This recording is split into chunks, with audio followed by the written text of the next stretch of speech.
All right, Joellen, let's talk a little bit about Abelia. Abelia, yeah. Yes. It's always been one of my favorite shrubs because it has a bloom time that starts in about June, then goes clear till frost. So, I've used it, but it's more of like your grandmother's plant, the Abelia grandiflora. Okay. Grand. Grand. It gets about 6 feet tall. And so that's why it kind of limits the use in the landscape. But luckily, there are new hybrids out there, which is why it's exciting to talk about Abelia. There is another one that I liked, which I did use in my landscape. It's called Edward Goucher. Okay. And Edward Goucher, unfortunately, is deciduous, which is the drawback of it. Oh, gotcha. So, but you get these beautiful lavender pink blooms, in the summer, all summer long. Okay. But they're not as prolific as the other grandifloras. Okay. So, deciduous, bigger flowers, nicer flowers, smaller plant. It was not a whole lot to choose from. Now we've got some good stuff. Okay. There has been one called Sherwood. Now the Sherwood eye, he gets about 2.5 to 3 feet tall and rounded. They're compact, bloom all summer long, and have evergreen foliage. And from Sherwood came Little Richard. And Little Richard is even more compact than Sherwood, because Sherwood can get taller than the 3 feet that it's usually labeled as. John Creech is another one that has come out of the Sherwoods, and he's smaller. All of these have different kind of winter colors and a little bit bronzing on some of them. And of course, then there's one that's come out that is the lowest growing of all, and it's called prostrata. Wow.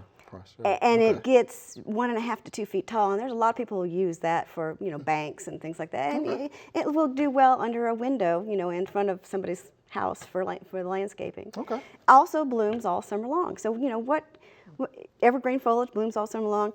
The problem is our zone that this is in is 6 to 9, so we're in 7. Okay. And a lot of these stay evergreen here. Further north of 6 and sometimes in 6, if they get a zone 5 winter, it might kill the foliage back. Okay. So it might lose some of its foliage, but it'll come back. Okay. So that's really no problem. But now the most interesting things that have come out are the colored foliage abelias. And there's one that's called Golden Glow, which is, of course, sounds golden and yellow color, and yes, it is.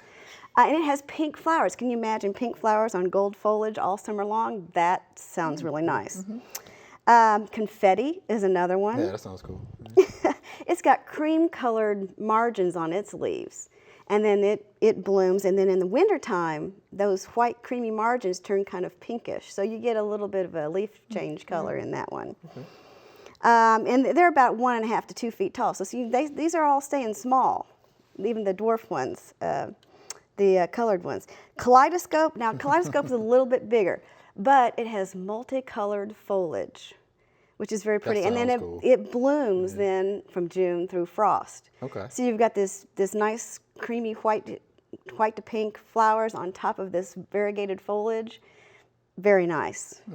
And so a lot of people are talking about it because they're fairly hardy and looks nice in the landscape. What do Abelia, where do they like to live? All right. Where does Abelia like to live? It likes to live in a well-drained soil.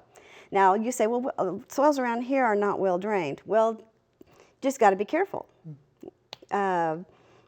Just try to create a situation. Don't plant it somewhere that the soil is going to stay wet all the time. Okay. Because it'll start getting leaf spots and things that it normally would not get. Because this Abelias are usually insect and disease-free. Oh, that's even better. I know. There's not a whole lot that bothers them. Right. And of course, they can tolerate drought. In fact, around town, I have actually seen them in islands in the middle of the streets. And they're blooming their heads off. Right, and we know nobody's taking care of those, right? No. For the most part. No, so I mean, it's really a good, that's good. A landscape plant. Okay. Of course, the pH, it is adaptable. It's not real particular, which makes it even a better urban landscape plant. And it likes full sun to part shade. So now you got to think about this. When it's in full sun, it's going to have shorter internodes between the leaves, so it's going to be more compact, and there's going to be more blooms because there's more energy for the blooms. So the more shade you're going to give this, the more larger the leaves are going to get, the less blooms it might have. And some people I've known, just because of the variegated foliage in some of these, they've put them in a pretty shady situation, but they don't really care because the foliage itself is so pretty that they don't mind having less blooms. Okay, makes sense. Yeah. And of course, like I said, some of them there's one's listed Miss Lemon.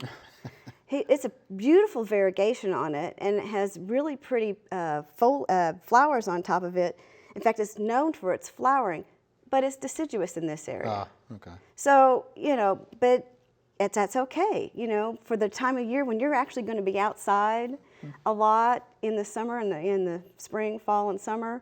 You'll see it with the foliage and blooming. Okay. Now, as far as taking care of them, right? Everybody's going to ask about pruning. Yes. So, old wood, new wood, what is it growing?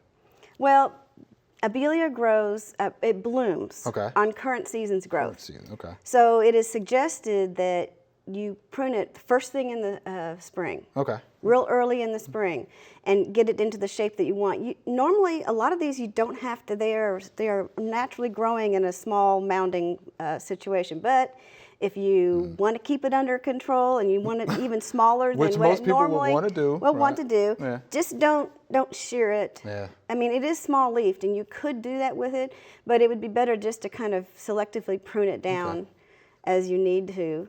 Some of these are the larger Abelia are multi-trunked, multi-stemmed. Okay. And what you do is you go in and you take the smallest, the oldest stems out every few years. And then, of course, keep it down as you need to. But 3 feet is still not terribly bad. That's not 4 bad at all, feet, 3, 4 feet. I mean, that's not a bad size for a landscape plant. Okay. And let me touch on this before you end, because I know Mr. D appreciate this. Deer resistant. This is deer resistant. And since it blooms all the time, it attracts pollinators like butterflies and bees. Okay, so it's plus, another plus. You've got all of these qualities on these, and Abelia is just not well used in the landscape, and it should be used more. We appreciate that, Joellen. Yeah, we need to start using that a little bit more. I see Mr. D's actually nodding his head in approval. Yeah, I've had some experience with the older ones, and the only problem I had with it was it was at my front door, and I had to kind of keep it pruned back. It kept growing out there, but as far as any problem or anything, insect or disease, nothing. So I'm real interested in these, especially the dwarf forms. All right, we appreciate that again, Joellen. Hopefully more people will plant those. All right. Hope so. All right. Thanks for watching the video. I hope you enjoyed it. To find out more information on this topic, just click on the familyplotgarden.com link in the description.